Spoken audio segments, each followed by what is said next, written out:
estás? Santi, buenas noches. Buenas noches, Iker. ¿Y tú te has sentido vigilado alguna vez? Pues mira, hablabas de hace 17 años, pues más o menos por aquellas fechas tuve la ocasión de fundar, pues el que, está mal decirlo, pero el que sería el primer portal temático sobre misterio que se hizo en este país. Y era un proyecto ambicioso que luego no quedó en tanto como prometía. Y sin embargo, yo como director pues tenía, por ejemplo, acceso a todo el tráfico que generaba aquella web. Pues cada vez que me llegaba el informe había una IP concreto de un sitio muy concreto que se bajaba entero todo el contenido del portal, de punta a rabo hasta el último de los artículos. Y esa IP provenía de un sitio muy concreto, Langley, Virginia, justo donde está casualmente la sede de la CIA. Don Javier Pérez Campos, buenas noches, amigo. Muy buenas noches. ¿Y tú has sentido esa sombra que nos hace sospechar? Pues sí, y una de las veces que más me inquietó ocurrió hace 1 año y medio aproximadamente. Yo estaba preparando un reportaje para Cuarto Milenio de un importante tema ovni. Localicé a un testigo, a uno de los principales testigos de aquella historia. Hablé con él por teléfono, quedé con él desde Madrid en ir a verle el miércoles. Y cuando acudí a la cita, él en principio estaba dispuesto, y cuando llegué allí me encuentro con la cerrazón. Dice que no quiere hablar, que está un poco asustado, que no quiere hacer más declaraciones y que aquel asunto estaba cerrado. Después de unos largos minutos que a mí se me hicieron eternos, porque pensaba que me iba a ir de allí sin la declaración, me dice que al poco de recibir mi llamada, él recibió otra llamada de teléfono, cuando aún no había hablado siquiera con nadie de mi visita. Y lo que le dice esa voz, una voz desconocida, una voz que él no llega a identificar, simplemente es: aquel tema ya estaba cerrado, te recomendamos que no vuelvas a tocarlo. Toda la actualidad en torno a nuestros programas en navedelmisterio.com, el portal hacia lo desconocido. Búscanos también por Nave del Misterio en Twitter, Facebook y Google+. De 1870 a las 7:30 de la tarde, cuando fue tiroteado en la calle del Turco, no hubiera podido escapar cualquiera que fuera el itinerario que cogiera. Había siempre una partida de criminales, al menos una docena de trabucaires, cada vez en distintos puntos de la ciudad, dispuestos a matarle. Le habrían matado de cualquier manera, en cualquier lugar. Es decir, fue lo más caro de la historia, lo más preparado y lo más complejo. Todavía más complejo y más preparado fue disfrazar todo ese crimen, para que 142 años después todavía no se supiera lo que realmente había ocurrido. Pero Iker, el cadáver de Juan Prini Pras, de una forma misteriosa, verdaderamente extraña, se ha conservado momificado, perfectamente momificado, con todos sus órganos internos, como un mensaje dentro de una botella para decirnos quién lo mató.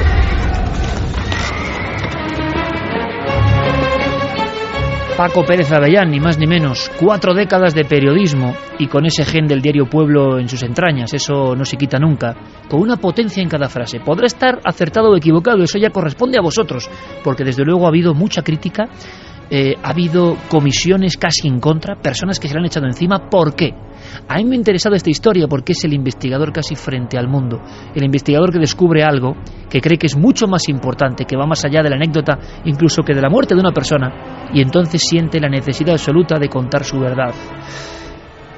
Curiosamente, en aquel programa, Juan Villa recreaba la momia de Prim, una momia que me mira ahora mismo como le miró a Paco en su momento, unos ojos colocados de cristal, evidentemente con una mirada melancólica, como el que mira desde el otro lado. Las piezas dentales muestran un hueco. Parece que en el silbido que intuimos puede haber un mensaje sobre cómo fue asesinado. Tiene la barba, tiene el pelo, y está muy bien conservada esa imagen del presidente de la nación asesinado en un acto, bueno, casi de terrorismo, pero sin ir más allá. Nadie sospechaba que había guerras de fondo que tienen que ver, para algunos, con la masonería, con las sociedades secretas, que se imponen en Europa y que quieren un modelo de Europa y de España. En fin, repito, para algunos, los que siguen manejando los hilos de la sociedad actual, aunque parezca increíble. Y como es muy increíble, con Paco empiezan los problemas. En ese programa, y delante de la momia que reproduce Juan Villa, una excepcional muestra que incluso nos pidieron de varios lugares, porque parecía realmente el propio Prim, la momia que hablaba, forense, a nivel de datos científicos, de Juan Prim, resulta que la investigadora María del Mar Robledo, forense de reconocido prestigio, es la que junto a Paco y otros profesionales empieza a analizar la muerte. Son unas marcas compatibles con un método de asfixia mecánica que es el estrangulamiento a lazo. Estas marcas, lo primero que pensamos, por nuestra experiencia en criminalística y en muertes violentas, tanto del doctor Cousuras como la mía, es que esto era producto de un... Oportunidades en un momento determinado, y yo creo que tiene que ver con este misterio oculto por fin descubierto. Se trata de quién y por qué mataron a Juan Prim Pras, marqués de los Castillejos, gran vencedor, y no solo vencedor, el autor, entre otros, de haber cogido los cañones con los que están fundidos los leones del Congreso de los Diputados en España. Juan Prim Pras es una figura señera, nuestro soldado más valiente y también el hombre más cobardemente asesinado de la historia, con el crimen más perpetrado y más caro que se haya cometido jamás, y la primera vez que se convierte un magnicidio en un hecho industrial. Te dice, es que este señor, como era masón, sus ataúdes están llenos de referencias masónicas, y a mí casi me entra la risa, porque durante toda mi vida, y especialmente durante mi juventud, he oído hablar del contubernio judeo-masónico, y dije, bueno, esto es una cosa del pasado. Que va, Iker, es una cosa totalmente viva, está ahí, es un enorme misterio. No es la masonería esta que podríamos hablar de exposición, de escuela de filosofía, sino la masonería que mató a Prim. Y a partir de ese momento empiezan a pasar cosas extrañas, misteriosas, amenazantes. Yo me encuentro, en principio, con la posibilidad única de sacar a Prim de un tercer ataúd, porque estaba encerrado en 3 ataúdes, en realidad escondido, porque se trataba de esconder un auténtico crimen. El cuerpo estaba retorcido, atornillado, la barbilla estaba absolutamente sobre el pecho para que no pudiera verse el cuello. ¿Por qué? Porque este tercer ataúd tenía una ventana, por la cual, si había algún tipo de movimiento o traslado, podría verse al final la causa del asesinato, la estrangulación, lo que hoy se trata absolutamente de esconder. Bueno, entonces yo intento que podamos hacer un trabajo de análisis sobre esta momia con los métodos que hoy día la ciencia permite en el siglo XXI, y lo consigo. A partir de ese momento, Iker, todo van a ser problemas, dificultades, intentos de división dentro de la Comisión de Investigación PRIN, presiones de todo tipo, tratándome de ocultar y también, sobre todo y fundamentalmente, de amedrentar o de quitar la idea de seguir adelante. ¿Quiénes mataron a Prim y con qué objetivo? Sin ninguna duda, los que mataron a Prim eran enemigos también feroces de los Borbones. En fin, nosotros hemos aplicado las técnicas que aplica el FBI a una investigación pionera en España, y por tanto lo que tenemos es la ciencia y el conocimiento de que eso fue como nosotros decimos. Y naturalmente eso nos ha llevado a los asesinos de Prim, de forma que no pueden escapar. ¿Quién mató a Prim? Pues en primer lugar el que puso el dinero, que es el duque de Montpensier, Antonio de Orleans, el padre que sería luego de aquella reina que falleció muy joven y que produjo aquel cantar ¿de dónde vas, Alfonso XII, no? ¿Dónde vas, triste de ti? Pues bueno, este fue el primero que puso el dinero porque quería ser rey de España y Prim era su principal obstáculo. Y en segundo lugar, el regente en ese momento de España con categoría de Alteza Real, don Francisco Serrano y Domínguez, el Serrano de la calle Serrano de Madrid, que se había hecho rico con el tráfico de esclavos en Cuba. Es decir, que nosotros tenemos la mejor calle de nuestra ciudad primera, que es la capital, Madrid, dedicada a un traficante de esclavos. Pues este señor es el que en un momento determinado es el responsable de que Prim, que está herido en el palacio que ocupaba, el Palacio de Buenavista, hoy el cuartel general del ejército al lado de Cibeles, estuviera cuidado, protegido. Y entonces, bajo esa atenta vigilancia, entre comillas, se produjo su asesinato. El estrangulamiento a lazo, que es un tipo de muerte muy específica y que no tiene prácticamente nada que ver con el ahorcamiento que rompe el hueso hioides, sino que es un tipo de muerte rapidísima que se utiliza frecuentemente en muchos ajustes de cuentas entre masones. ¿Quiere decir esto que la masonería mató a Prim? No, que los asesinos de Prim además eran masones.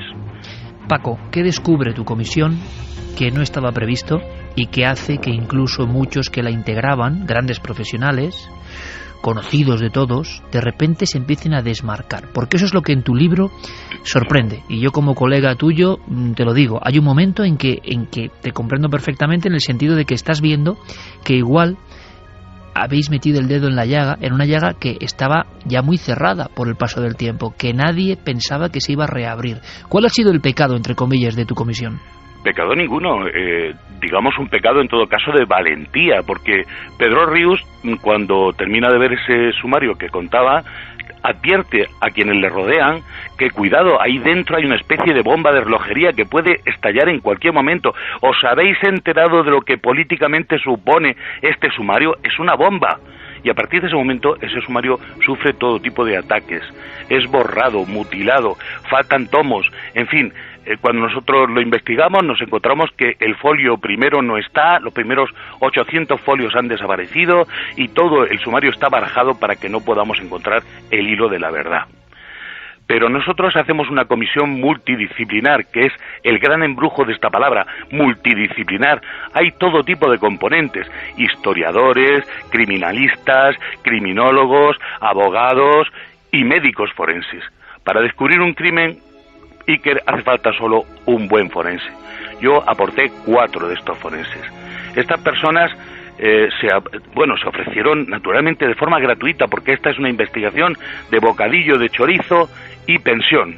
Y fuimos al lugar consiguiendo que nos dejaran analizar esta momia de Prim, que llevaba 1 año y medio en la nevera del tanatorio de Reus, para poder descubrir un misterio histórico. Lo primero que investigamos, después de haber estudiado el sumario folio a folio, es si Prim había muerto en el acto, en el momento en el que se dispara, sabedores de que todos los manuales sobre Prim dicen que estuvo hablando durante 3 días, agonizaba, y que estuvo hablando con unos y con otros. En realidad su habitación de moribundo parecía, si hubiera sido verdad, el camarote de los hermanos Marx. Todo esto era falso, porque al sacar la tumba y abrir el ataúd y encontrar el cuerpo, que estaba no solo enterrado, sino oculto en un ataúd de plomo completamente cerrado, hermético y además soldado, encontramos que este hombre, las graves heridas que tenía de verdad, que no coinciden con las que se describen en el sumario, no le habían permitido, a partir de recibirlas en la calle del Turco, ni ponerse de pie, ni hablar, ni mover las manos, ni hacer la pinza con los dedos para poder firmar nada. Por lo tanto no escribió ninguna carta, ningún comunicado, y no habló con nadie. Y todo esto cambia la historia, hay que reescribirla, hay que reescribir todos los libros de historia a partir de este momento. Esto le da a la España oficial una gran pereza. Pero Paco, vamos a ver, ¿me quieres decir, por tanto, que los que estuvieron de muñidores de este crimen en la calle del Turco han tenido que ver con el devenir de la historia de España y con los magnicidios que tú has mencionado antes, con las muertes o modificaciones? Es decir, ¿han sido conductores hábiles en la oscuridad de la historia de nuestro país? ¿Hasta eso puedes llegar? Absolutamente, totalmente cierto. Han conseguido que una mentira dure durante 142 años. En parte, no quiero echar toda la culpa, pero en parte puede incluso existir la pervivencia, y esto explicaría por qué se alarga en el tiempo con tanta fuerza el mandato, la orden de que no se sepa la verdad sobre el tema de Prim. Podría haber gente perteneciente a aquella secta, organización secreta, masonería, llámale como quieras, porque no quiero hacer aquí víctimas, es decir, personas que se sientan perseguidas. No, yo soy masón, no. Oiga, usted puede ser masón y persona absolutamente respetable. Yo estoy hablando de asesinos que encima pertenecían a sectas masónicas. Por lo que fuera, por un momento determinado, que en esa España casi todos eran masones, todos los que mandaban. El Banco Azul del gobierno eran todos masones, y por supuesto Prim era un masón grado 33 y pertenecía a 2 logias, una de procedencia escocesa y otra genuinamente española, en donde era grado 18. Es decir, todo está perfectamente conocido por nosotros, pero muy falto de haber sido estudiado por otros historiadores. Entonces nos encontramos a que el misterio ha continuado porque hay mucha gente interesada, enemigos de la verdad, porque la verdad no se difunda entre nuestro pueblo y no conozcamos la historia que hemos vivido. Dato, Canalejas, Carrero, esa mano negra en forma de secta, de sociedad poderosa, ¿ha seguido operando durante más de un siglo? ¿Sigue operando hoy, Paco? Fíjate que después de matar a Prim, en la calle del Turco hay otros 2 intentos de asesinar a otros 2 personas muy relevantes en la política española. Uno de ellos es Ruiz Zorrilla y otro es Amadeo I, que es también disparado en el centro de Madrid. Cuando Cánovas muere, mucha gente que estaba muy vigente y con gran poder en el momento que muere Prim sigue vigente y teniendo poder. Es decir, que hay una continuidad en todo esto. ¿Cuál es el hilo argumental? Pues es una cosa que nosotros dejamos perfectamente en nuestra investigación encauzada, que se puede entender a partir de ahora, y que por eso digo que hay una llave que desde el manicidio de Prim, que es el primero, explica hasta el último, de momento, por ahora, que es el de Carrero Blanco. ¿En qué momento te empezaste a sentir solo, Paco, en esta historia? ¿En qué momento viste que lo que tenía muy buenos resultados, en tu libro, repito, Prim, la momia profanada, que recomendamos como aventura personal de un periodista, más allá incluso de la propia investigación? Yo quiero hacer mención a esto, ¿no? Cuando el periodista solitario se enfrenta al mundo. A mí eso me parece una batalla heroica, y como todo lo heroico es digno del respeto y la admiración. Y luego cada uno que piense lo que quiera. Pero ahí está Paco frente al mundo. ¿En qué momento, Paco, empiezas a pensar que esas buenas noticias de un inicio te hablaban, muchos especialistas, de que esto iba a ser la gran bomba? Todo el mundo lo jaleaba. Y de repente empieza a torcerse todo, empiezan a surgir ataques. ¿En qué momento empiezas a encontrarte navegando en este barco un poco solo? Que no está ocurriendo lo que tú esperabas. En primer lugar, tenemos que saber que hay un terreno abonado. En nuestro país apenas se hace investigación. Cuando nosotros presentamos estas investigaciones, vimos que las otras universidades no habían preparado investigaciones de este tipo, que era una cosa insólita, novedosa. Y por supuesto existe un estamento oficial que está opuesto a cualquier innovación, y naturalmente una clase de supuestos investigadores, no digo todos porque hay honrosísimas excepciones en la historia, que no quieren conocer nada nuevo, sino simplemente recoger los frutos del pasado, volverlos a repetir una y otra vez y dar lecciones de una cosa que se cae en cuanto empiezas a rascar, que es lo que hicimos nosotros. ¿Cuándo me sentí verdaderamente solo? Al terminar el examen de la momia de Prim en el quirófano del Sant Joan de Reus, en este magnífico hospital que es súper moderno y está absolutamente preparado para cualquier contingencia con unos magníficos profesionales, allí me di cuenta de que parte de mi equipo forense no había reparado en los daños que Prim tenía en el cuello ni en la herida de la espalda, y esto me escandalizó. Quienes me comentaron qué es lo que eso podía ser, porque no todo lo hicieron, me dejaron totalmente frío, sentí un gran escalofrío. Me di cuenta de que en este equipo había personas que no querían llegar al final, porque naturalmente llegar al final era enfrentarse al poder que no quiere que esto se sepa, poder poderoso y a veces secreto. Hay un instante en que incluso las pruebas, personas que se han comprometido en esa investigación, que todas tienen un mismo sentido del rumbo, ¿no?, de llegar a saber la verdad, aparentemente, según tú denuncias en tu libro, empiezan pues como a faltar pruebas, a ocultarse, a no llegar los análisis. Por ejemplo, el asunto tan de novela pero real, Paco, según nos cuentas, de los frascos masónicos de Prim.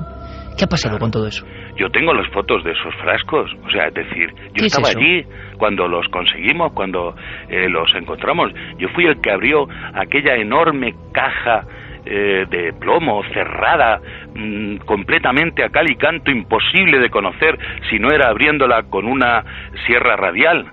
En esa habían 3 frascos en perfecto estado de revista y de una manera verdaderamente misteriosa, haciendo un icono, recordándolo, lo que es el gran símbolo masónico de todos los tiempos, ¿no?, la pirámide perfecta, ¿no?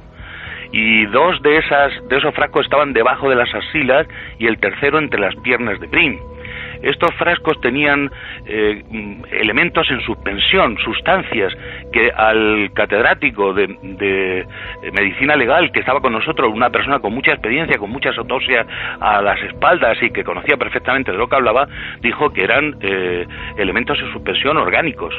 Quizá el dedo que le faltaba a Prim, quizá otras partes del cuerpo que se dejaron allí en un líquido ambarino que probablemente era el que creaba aquella atmósfera de olor, un olor muy especial, no un olor malo, sino un olor penetrante y que asustaba un poco cuando abríamos al principio el ataúd sin haberlo llegado todavía a destapar por completo. Bien, pues entonces estos frascos quedaron en poder de los directivos del año PRIN, que iban a encargarse de hacer un análisis en el laboratorio adecuado.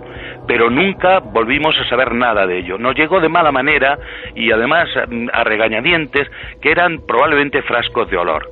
Yo no digo que no olieran, porque olían perfectamente y que podrían tener una de sus misiones, las de crear un buen ambiente, por decirlo entre comillas, a la hora de estar presentes ante el cuerpo de PRIN, pero significaban mucho más. Y el análisis completo, detallado, debería haber ido a nuestras manos. En este momento, Iker, la momia ha sufrido una transformación tal. Le han puesto dientes, una dentadura postiza, han patinado su piel hasta dejarlo bizco del ojo izquierdo, le han arreglado la barba y el pelo de una forma que no se ha podido ver en ninguna otra momia nunca, ni en la de Evita Perón, ni en la de Lenin, ¿Por ni qué en se ha la hecho de esto, Ramsés Paco? III. ¿Por qué se ha hecho? Yo he preguntado, no me han sabido decir. Algunos, los más atrevidos, me han dicho que es lo que se hace habitualmente con las momias, pero yo nunca he visto que se le pongan dientes a una momia, que no los va a poder necesitar para nunca. Y además que no lo necesitaba ni siquiera para tener un buen aspecto, un aspecto visible. Es un acto absolutamente innecesario. ¿Se quieren seguir borrando las pruebas, en tu opinión, Paco? ¿Se quiere seguir ocultando la realidad de esa marca en el cuello o qué? Pues, ¿por qué se hace esto? Pues mira, las intenciones no sé cuáles son, pero el resultado es inequívoco. Iker, lo que han hecho es destrozar completamente el cuerpo de PRIN para ninguna otra nueva investigación científica que pudiera darse con métodos todavía más avanzados que estos que nosotros hemos empleado, la tomografía axial o la radiografía o la endoscopia, en fin, todo lo que nosotros hemos hecho sin estropear la momia, sin que fuera una terapia invasiva para conocer y evitar la maldad de la mentira, ¿no? Pero ahora sí que ya la han invalidado por completo y ningún estudio puede ser convincente porque se ha roto toda cadena de custodia y todo respeto a la momia. Se ha profanado. Paco, ¿en qué momento empiezas a tener complicaciones profesionales, personales? Este área también me interesa. ¿En qué momento ves que has ido demasiado lejos y cómo se refleja eso en tu vida cotidiana? No, pero yo no, en absoluto no tengo sensación de haber llegado demasiado lejos. Yo estoy haciendo lo que debo hacer, cumpliendo con mi deber de periodista. Hubo un momento en el que yo elegí conocer la verdad y llegar hasta el fondo, y siempre lo he hecho en todos mis trabajos profesionales. Mi vida profesional da fe de todo esto. Se crea una sociedad que se llama Sociedad Bicentenario de PRIN 2014, en la que hay exministros, hay personas supuestamente muy importantes, muchos de ellos jubilados, que pretenden hacer una celebración folclórica de PRIN, a las cuales acaba molestando, aunque en principio nos vamos a liar, y la Comisión de Investigación PRIN ofrece al presidente de esta sociedad que sea vicepresidente de la nuestra para que una sociedad se apoye en la otra. Empiezan a distanciarse, al final el presidente nunca acude a nuestras reuniones ni toma posesión de su cargo, porque él se da cuenta de una cosa: nosotros no somos una comisión al uso, no venimos a hacernos una foto con la momia de PRIN y ya está, como tantas investigaciones supuestamente históricas e importantes. Nosotros íbamos a llegar hasta el final, porque yo soy una especie de Rottweiler, yo no suelto cuando muerdo, nunca suelto, es decir, como periodista voy hasta el final, no hay nada que pactar conmigo, o sea, yo no me rindo, es decir, yo quiero saber qué le pasó a PRIN. Puedo equivocarme, Iker, naturalmente que sí, pero ya me he preocupado yo de rodearme de los mejores y, por supuesto, valorar correctamente y con el consenso de los demás qué es lo que hicimos y dar estas informaciones que hemos ido proporcionando en el momento adecuado, con ninguna precipitación. Nunca hemos pretendido ningún lucro económico, ni conseguir con esto absolutamente ningún bien para ninguno de nosotros. Esto era sencillamente promover la investigación en España, que tan necesitada está de tener I+D, y por supuesto también la alianza de las universidades para la investigación, porque la universidad está muy necesitada de grandes investigadores. Y yo no he descubierto a lo largo de este trabajo nada más que unos cuantos forofos de verdad dispuestos a entregarse, como en este caso. Y algunos, en un momento determinado, al pensar que van a estropearse sus planes personales o su buena fama, porque claro, al ser discutidos en un momento determinado, ser valientes y estar en contra de una opinión interesada, eso puede dañarles en su prestigio y también en su apreciación económica. ¿Has tenido presiones de algún tipo después de toda esta odisea, Paco? De todo tipo. en la universidad en la que yo estaba, el rector, la dueña, toda esta gente fue presionada una y mil veces. Ellos ignoraban que ninguna de estas cosas me iba a hacer cambiar de opinión, porque yo no soy un universitario al uso. Yo no estaba allí esperando que la universidad resolviera mis problemas personales o me diera de comer. Abandoné y aparté mi carrera periodística para entregarme a los alumnos. Eso lo pueden dar fe, porque lo que yo he hecho en toda esta investigación es llevar a los alumnos en todo momento, tanto al estudio del sumario, después a lo que queda de la escena del crimen de Prim, que es pues el coche en el que viajaba, la ropa que está manchada de sangre, todo esto que está en el Museo del Ejército en Toledo, y después de estudiar y hacer el CSI, pasar todas las luces de Wood y echar luminol y hacer todas estas cosas que hay que hacer para extraer todas las pruebas de una escena del crimen, nos fuimos finalmente y conseguimos, que era bastante difícil, extraer la momia, el cuerpo, que no sabíamos que era una momia en tan buen grado de conservación, para hacer la etapa final. A todo esto vinieron los alumnos. Se fletó un autobús que vino entero, lleno, completo de gente entusiasmada, en la cual estoy convencido de que han crecido vocaciones de investigador. Ese era mi propósito. Y por tanto nada de eso lo iba a parar, ni una petición por parte de grupos políticos interesados. De hecho, en este momento estamos en la celebración del año Prim. El bicentenario se cumple el próximo 6 de diciembre. Prim nació el 6 de diciembre de 1814. ¿Has tenido problemas a nivel de trabajo? ¿Te han quitado trabajos? ¿Te han quitado posicionamiento en los medios? ¿Te han quitado elementos importantes para ti a raíz de ser un poco la nota discordante en la historia de Prim? Sí, es decir, me han prohibido, sencillamente en España, cuando estaba la dictadura, tenías riesgo de ir a la cárcel, lo cual era algo valiente para ti, te convertía en un héroe y era hasta incluso satisfactorio a nivel personal. Estabas haciendo lo que querías y estabas dispuesto a arriesgar lo que fuera. En este caso lo que hacen es sencillamente dejan de llamarte. Yo colaboraba en varios sitios, en varias televisiones, en muchas tertulias, en muchos programas. En algunos de ellos he sido absolutamente vetado. Y en periódicos donde escribía con asiduidad no se me ha vuelto a llamar. En fin, he perdido oportunidades profesionales, cosa que lo doy por bien. Y también he tenido todo tipo de amenazas y de presiones. ¿Amenazas personales, Paco? Personales. No han sido una amenaza de, oye, no hagas esto que si no te mato, porque cualquier tipo de esa amenaza yo ya la habría denunciado en el juzgado de guardia pertinente. Pero ya digo que en este momento que vivimos en nuestro país basta simplemente con no darte trabajo y dejarte morir de inanición.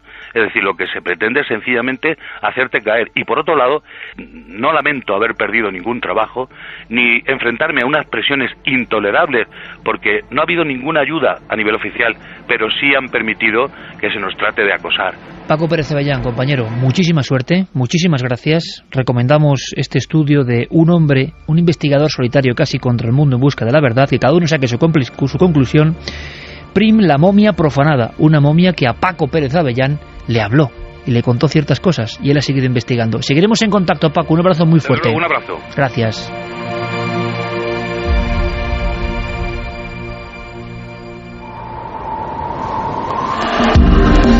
Nunca antes habías estado tan cerca de lo desconocido. Milenio 3. Cadena Ser. A Santi le he visto muy atento, ahí en la penumbra, y como si todo esto le sonase de algo. Para decirle a Paco, pues lo primero que bravo. Bravo porque acaba de tomarse de alguna forma la pastilla roja. Acaba de traspasar el umbral. Lo hemos hablado algunas veces, y muchas veces él me decía, no, tío, tus cosas de conspiranoico. Y se está dando cuenta de cómo funciona una parte del mundo. ¿Qué es la pastilla roja? La pastilla roja se está dando cuenta de que el mundo no funciona como realmente la versión oficial nos dice que funciona. Fíjate si se la ha tomado bien y la está digiriendo con fundamento, que cuando dice estos señores que pertenecían a la masonería, y no quiero decir que la masonería estuviera detrás del asesinato de Prim, se ha dado cuenta de una cosa que yo, porque realmente no tiene nombre, lo llamo la camarilla. La camarilla son los que hacen realmente las conspiraciones, y la camarilla no es la masonería, no es la iglesia, no es determinadas organizaciones religiosas o incluso determinados bancos. No, la camarilla son personas que están inmersas en esas organizaciones y que al margen de esas organizaciones tienen agendas personales para acrecentar su poder personal, para transformar la sociedad en su beneficio o en función de sus ideales, etcétera, etcétera. Y realmente se está dando cuenta de que, por ejemplo, lo que pretende hacer, que pretende ni más ni menos que reescribir la historia. Paco, la historia está escrita con letras de fuego en las tablas de Moisés. Eso ya no hay quien lo cambie. Descubras lo que descubras. Y eso, que yo lo he tenido clarísimo siempre, lo está descubriendo ahora mismo Paco Pérez Avellán y lo está sufriendo en sus carnes.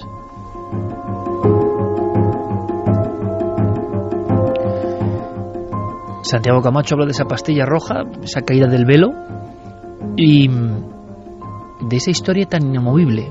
Lo contaba muy bien Paco Pérez Avellán. Yo creo que esto nos interesa a todos y a todos vosotros que nos escucháis. ¿Por qué? Porque no es el caso de Prim en concreto, si al final eso es lo de menos. Es la acción-reacción. Y como el sistema X es rotundo, rocoso, y no va a venir nadie para cambiarlo.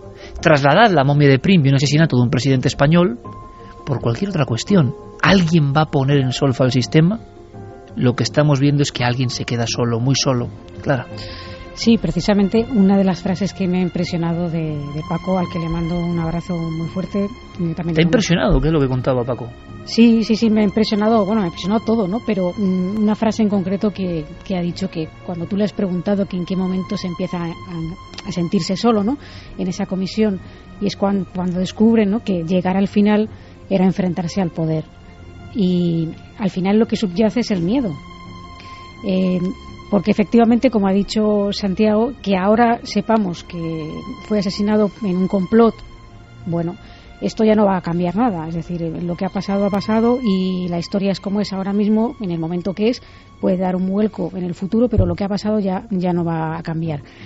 Entonces, ¿cuál es el problema aquí? El problema es un problema de miedo, es decir, personas que tienen miedo a perder su posición social, a convertirse en proscritos, a convertirse en investigadores malditos, en que efectivamente su prestigio personal y profesional, una vez que es puesto en entredicho, es muy difícil levantarlo, porque ese prestigio se puede llegar, cala muy hondo en la idea de que hay una controversia, algo se hizo mal, y ya importa poco en realidad si eso estaba bien hecho o estaba mal hecho. Es decir, se deja un nombre ahí en el aire, y lo que él dice, ¿no?, que de repente te dejan de llamar, que esto ha pasado con otros investigadores de otros casos, incluso de casos que él ha investigado, que el propio Paco ha investigado, ¿no?, como el caso Alcácer. ¿Con algún nombre concreto? Sí, ¿no? Por ejemplo, Juan Ignacio Blanco. Juan Ignacio Blanco pasó de ser un reputado criminólogo, periodista de sucesos que participaba en diferentes programas de radio, que él tenía su propio programa de radio, que tú perfectamente conoces y que tú has estado allí, y en Telecinco, etcétera, y a raíz de ese caso es cuando todo empieza a descontrolarse, y al final lo que queda, lo que subyace es que, bueno, tal vez Juan Ignacio Blanco se excedió, ¿no?, pero quizá lo que él quería averiguar, su investigación llegó a un punto en el que cruzó una línea en el que el miedo, ya no solamente lo que le puedan amenazar a él, sino el miedo que rodea a las personas, que a veces no es necesariamente el miedo a que te voy a matar, es que simplemente te conviertes en un punto negro, en algo que no se debe tocar. Carmen. Y, bueno, es que sí, llevado a nuestro terreno también es un poco como el caso Belmez, ¿no?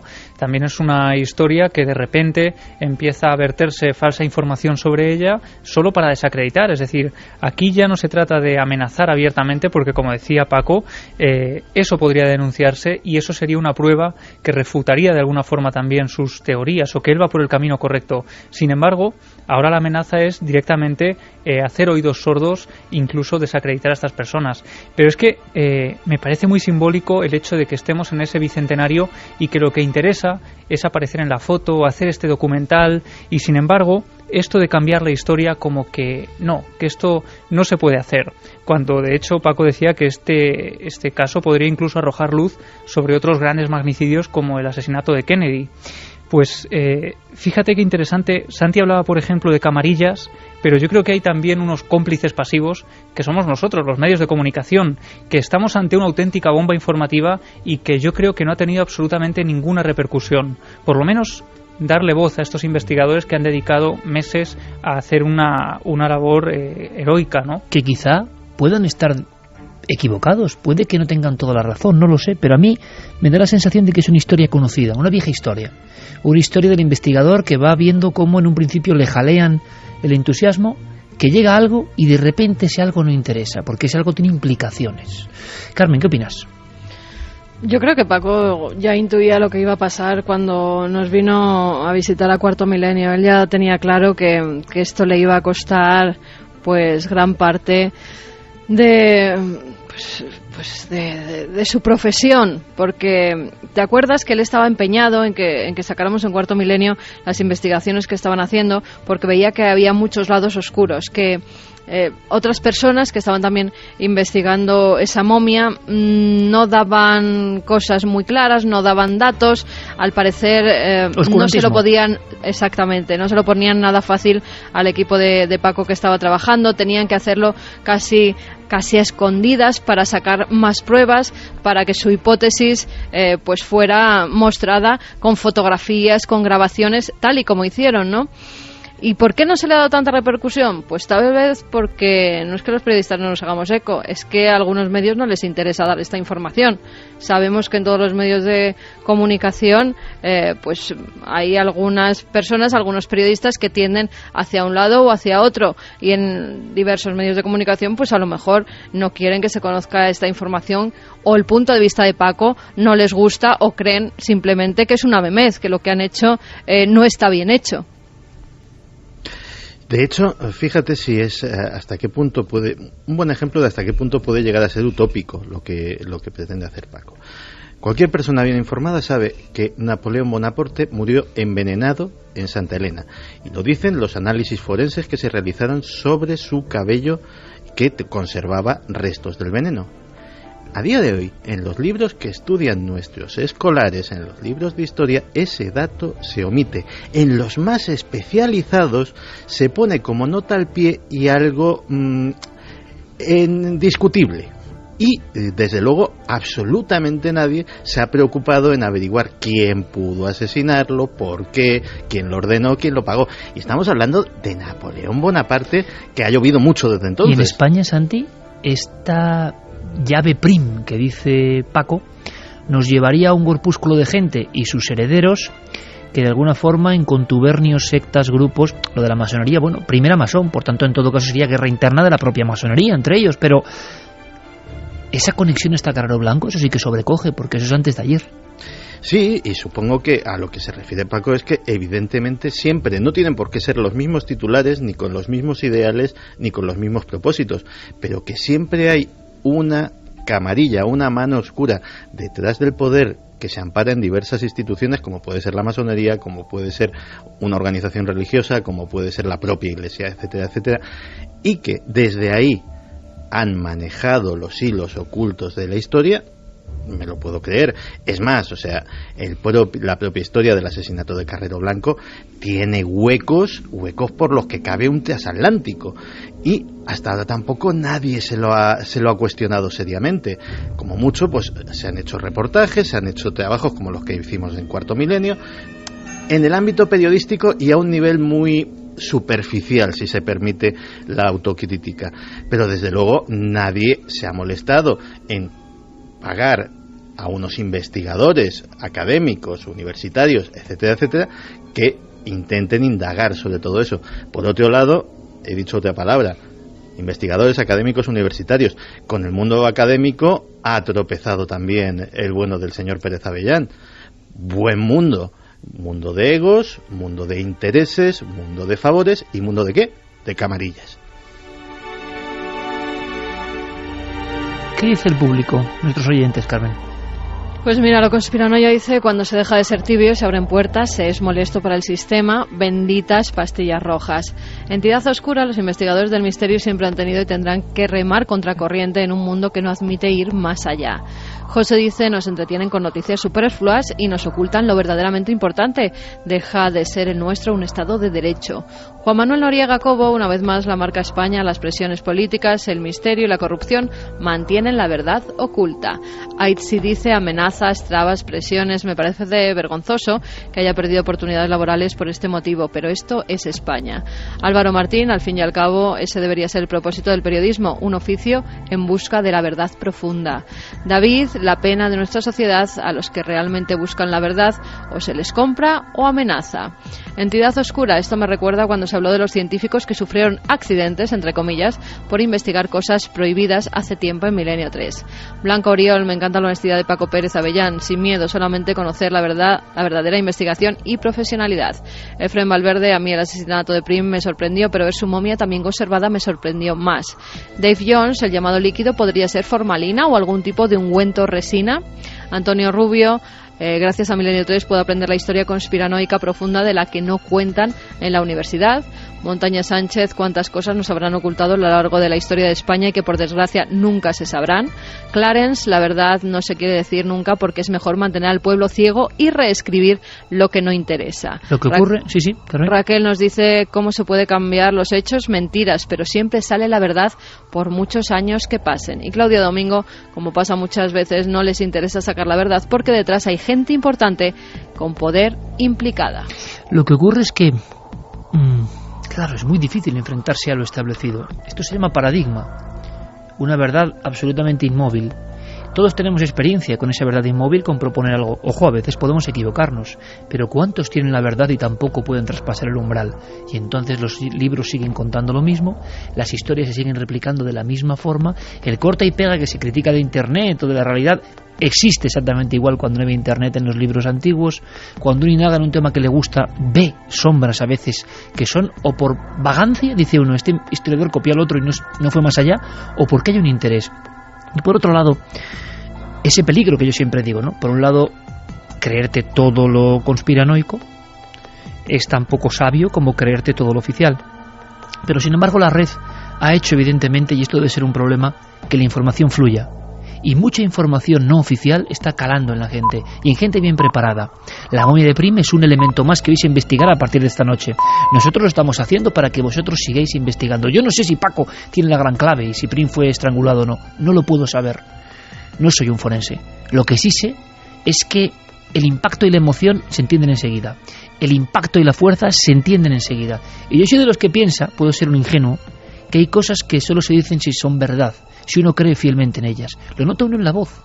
Cuando uno negocia con alguien, cuando uno discute con alguien, cuando uno le piden algo y se sorprenden porque saben que no se pueden pedir ciertas cosas a gente que se mueve con dignidad, sale ese argumento que el falsario, el mediocre, el burócrata no puede emplear. Hay una fuerza en quien cree tener la verdad. ¿Puede ser la verdad última real? ¿Dónde está la verdad? Vamos a hacer una cosa. Diego, compañero, buenas noches. ¿Qué tal? Nos vamos de la calle del Turco de Madrid a Roswell, porque ha pasado algo que está, yo no sé si hilado, porque esto tiene mucha fuerza lo que hemos contado, pero es verdad que esta semana ha habido más informaciones sobre investigadores vigilados, que es la primera pregunta que yo lanzaba y me salvaba, aunque ahora comentaré algo. Esa sensación de que en determinados temas, de momento vas a tener la sospecha encima y vigilancia. ¿Qué ha pasado en Roswell? Bueno, el revuelo en los ambientes ufológicos de la red Iker a estas horas es importante, aunque en realidad todo esto tiene un regusto que nos es un poco familiar. Es como si de repente volviésemos a 1995 y en el ambiente hubiese conceptos como Roswell, diapositiva, autopsia, Kodak, a que todo esto nos trae recuerdos a todos. Nos suena, son como términos de estos de los más buscados ahora mismo. Bueno, pues añade a todo eso un supuesto episodio de espionaje a los investigadores implicados y desde luego ya tenemos un cóctel que ríete tú de la mejor película. Pero si quieres te explico un poco los antecedentes de todo esto. Los rumores se llevan sucediendo desde hace unos 2 años y que el titular sería algo así como: existen una o varias diapositivas que se tomaron en Roswell en 1947 y que esta vez sí, o eso se dice, mostrarían al auténtico ser supuestamente extraterrestre que se habría recuperado entonces. La información parte de un círculo de investigadores, ellos se hacen llamar el Dream Team, en este asunto. Son investigadores realmente muy reputados y que llevan muchísimos años siguiendo todos estos temas, sobre todo Roswell. Estarían reuniendo pruebas ahora mismo y preparando el anuncio para hacer público este asunto en un par de meses. Eso en teoría, porque desde hace ya mucho tiempo esa liberación de las imágenes se viene aplazando. El caso, Iker, es que desde hace una semana, cuando se celebró una conferencia en la American University en Washington, Tom Carey, que es un ufólogo norteamericano, que está especializado desde hace muchísimo tiempo en el caso Roswell, como te digo, habló sobre este material y explicó varias cosas. Por ejemplo, explicó su origen. Se sabe que estas diapositivas se habrían localizado durante una mudanza y que sus propietarios habrían sido el matrimonio Ray, Hilda y Bernard Ray, afincados en Texas. Él había sido geólogo de campo en una firma petrolífera en Nuevo México y ella se dedicaba a la abogacía. También confirmó este ufólogo, tras contactar con un historiador de la firma Kodak de Nueva York, que las diapositivas se tomaron y se revelaron en 1947 sin ningún género de dudas, y también que están libres de cualquier posible retoque digital. ¿Qué se ve en las imágenes? Pues la descripción que tenemos es la de un recipiente de cristal, y que es una especie de urna que está abierta por la parte superior, dentro de la cual está tendido un ser humanoide de poco más de 1 metro, cuya cabeza, que al parecer está seccionada, tendría un aspecto similar a la de los insectos y al que se habría practicado una autopsia parcial. ¿Y qué más pruebas aportan? Al parecer aportan el testimonio de un exmilitar retirado de unos 90 años que durante su carrera en el ejército llegó a ver estos supuestos cadáveres alienígenas recuperados en Roswell. Este hombre ha dicho que reconoce que lo que se ve en las fotos es exactamente, efectivamente, el mismo humanoide que él contempló en 1947. Como te digo, es cierto que todo esto tiene un regusto que a todos nos suena, y por eso nos hemos ido a preguntar su opinión sobre estas diapositivas a alguien que conoce el tema perfectamente. Al que más conoce el tema, yo creo. Efectivamente, a nuestro amigo Javier Sierra. Y él nos contaba esto, le preguntamos su opinión sobre las diapositivas y esto es lo que él decía. Yo he acogido estos rumores desde el primer momento con un creciente escepticismo, pero hay varias diferencias entre aquel fraude de las autopsias de Roswell y este asunto de las diapositivas, que merecen una cierta consideración. Lo primero de todo es que aquella filmación de las autopsias fue manejada por gente de fuera del mundillo ufológico, es decir, estaban implicados productores de televisión que buscaban hacer un gran negocio internacional con esta cuestión. En el caso de las diapositivas, quienes lo manejan son ufólogos. Luego, la otra cuestión también muy interesante es que, según la descripción que se hace de lo que aparece, de la criatura que aparece en la diapositiva, esta se asemeja bastante a lo que los testigos del caso Roswell han descrito siempre, cosa que no sucedía con la filmación de las autopsias, que claramente contradecía las descripciones de los testigos que encontramos en la literatura del caso Roswell desde el principio. Por tanto, tenemos una criatura que, en palabras de Javier Sierra, autor del libro Roswell, Secreto de Estado, y que estuvo allí investigando sobre el terreno, sí que se parece, por lo menos, a los testimonios que él pudo recoger de los principales protagonistas. Sí, efectivamente, pero claro, tenemos el problema que, dados los tristes antecedentes que todos conocemos que existen en este asunto, con la famosa autopsia falsa de Ray Santilli en 1995, claro, uno puede otorgar a todos estos nuevos datos y promesas, a pesar de esas supuestas pruebas, pues se puede otorgar el grado de credibilidad que uno crea oportuno, ¿no? Y de tener todas las reservas del mundo. Estamos en nuestro derecho viendo lo que ha pasado. Claro. Lo curioso, Iker, y aquí vamos un poco al tema, es que hace unas semanas ha ocurrido algo muy curioso en torno a este grupo de ufólogos.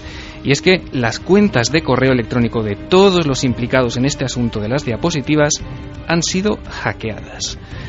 Y Ross Evans, que es un investigador británico, que forma parte de todo este grupo, dice tener constancia que todo este episodio de espionaje puro y duro, que también, por supuesto, le ha afectado a él como parte implicada, sería obra, atención, de los servicios secretos estadounidenses. ¿Por qué este seguimiento? ¿Por qué esta conversación, esta nueva investigación sobre Roswell sería el objetivo de, por ejemplo, el FBI? También se lo hemos preguntado a Javier Sierra. Da la sensación de que si se trata del FBI o de cualquier otra agencia, la que está detrás monitorizando a los investigadores, lo que han querido es que los propios investigadores lo supieran. Es decir, que probablemente se trataría de una acción para cohibirlos, para asustarlos o para emparanoiarlos, es decir, para hacerles entrar en una espiral complicada. Ahora bien, no deja de ser curioso que el FBI, que históricamente se vio implicado en el caso Roswell ya en 1947, porque en aquel momento Edgar Hoover, el mítico director del FBI, ya investigó el asunto. Ahora vuelve a estar implicado en este tema, monitorizando, siguiéndole los pasos a quienes anuncian que tienen ese material en su poder y que pronto lo harán público. Bueno, Iker, Ross Evans, este ufólogo que está implicado en todo esto, apunta además, como acabamos de ver, directamente al FBI, es decir, no tiene ninguna duda de quién ha sido. Y según él, no solo las cuentas de correo serían objeto de espionaje, sino también habrían intervenido los teléfonos de todo este grupo para intentar averiguar qué es lo que este grupo ha averiguado, ¿no? y cómo va esa investigación. ¿Qué pasa? Atención, porque aquí la cosa ya se enreda incluso más. Anthony Bragalia, que es otro de los ufólogos atacados, ha apuntado al propio Ross Evans y a otro investigador, Richard Reynolds, como los instigadores de este espionaje. Claro, aquí ya entramos en un lío absoluto. Es un cruce de acusaciones en el que ya hay demandas incluso de por medio y en el que casi nadie se fía de nadie. ¿Por qué ha ocurrido esto? ¿Era precisamente lo que estaban buscando los auténticos responsables del hackeo o no? Si la causa de este ataque a los ordenadores de estos investigadores, el origen está realmente en el FBI, ¿por qué? ¿Qué causas puede haber detrás de este supuesto ataque? Eso también nos lo ha contestado Javier Sierra. Si se tratara solo de un accidente militar sin mayores implicaciones, lo lógico hubiera sido que la Fuerza Aérea hubiera tomado siempre cartas en este asunto, pero que no hubiera saltado a los federales. Toman carta a los federales en los Estados Unidos es porque el asunto tiene interés nacional y puede afectar a varios estados. Si hemos de creer lo que ocurrió en 1947, ese material de origen incierto recuperado en el desierto de Nuevo México en el verano de aquel remoto año estuvo repartido por instalaciones de varios estados, pasando por zonas civiles sin ninguna autorización correspondiente, quizá poniendo en peligro incluso la salud pública del lugar por el que pasaban esos restos, y ahí sí que tendría su jurisdicción el FBI.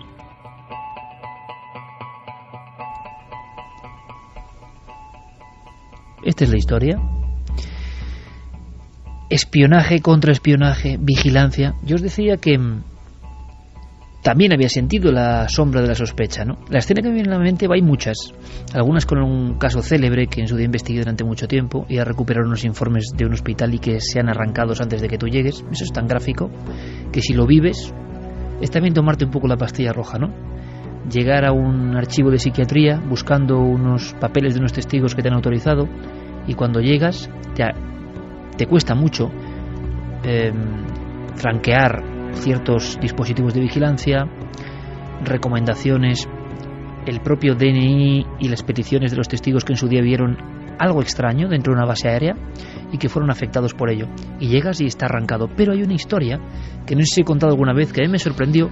Podríamos preguntarlo a otro colega de las ondas, que es Bruno Cardeñosa, y nos pasó a los dos, y yo creo que no hablamos mucho de eso, pero os hablo hace 20 años, se dice pronto. Hace 20 años andábamos en el polígono de tiro de las Bardenas Reales, en Navarra, entre Navarra y Aragón, investigando un suceso también donde hubo al parecer una aproximación de un objeto volante identificado, hubo unas huellas y hubo un silencio por parte de los militares, parece ser que impuesto según nos contaron algunos testigos. En las frías noches de enero de hace 20 años, Bruno y yo anduvimos durante varias jornadas encontrando uno a uno los testigos que habían vivido aquello. Y en cierto momento nos sorprendió algo. Un hombre con barba y con un maletín, lo estoy viendo ahora mismo, que en una esquina simplemente nos observaba. Y eso no tiene nada de misterioso, ¿verdad? Absolutamente nada de misterioso. Publicamos el reportaje en su día, mano a mano, sobre lo que habíamos investigado y averiguado. Desde luego era un golpe nuevo sobre un suceso que siempre se había contado en informes, pero no se había visto la cara de los protagonistas.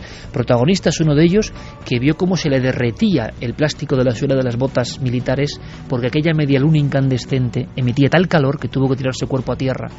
O unos cazadores que, próximos a esa fuente, aterrorizados en una caseta, se vieron sorprendidos en su afán de furtivos por aquel ovni inesperado. O aquellos militares como Vicente Martínez, Blas Pedro Gilabert, Roberto Bericat, que fueron reunidos por los responsables militares y fueron obligados a dar sus propias cámaras personales porque no se podía acceder a un lugar que había quedado con el tamaño de un camión grande marcado a fuego. Bueno, no pasaba nada. Lo que pasa es que en pleno barrio de Salamanca, yendo Bruno y yo hablando de este tema, curiosamente, nos encontramos con alguien a nuestra espalda. Es Madrid, el mismo hombre, la misma barba, el mismo maletín. Una simple casualidad, pues ¿por qué no? Yo recuerdo perfectamente que nos giramos y con cierto riesgo incluso nos dio por salir detrás de él porque él rápidamente al vernos huyó. No sé si le podía preguntar a Bruno si lo recuerda, pero la verdad es que fue una escena que no he vivido a ese nivel o no he sido consciente, porque en ese momento parece que, bueno, nos encontramos con alguien que estaba en las Bardenas Reales y estaba en Madrid. Curioso, ¿verdad?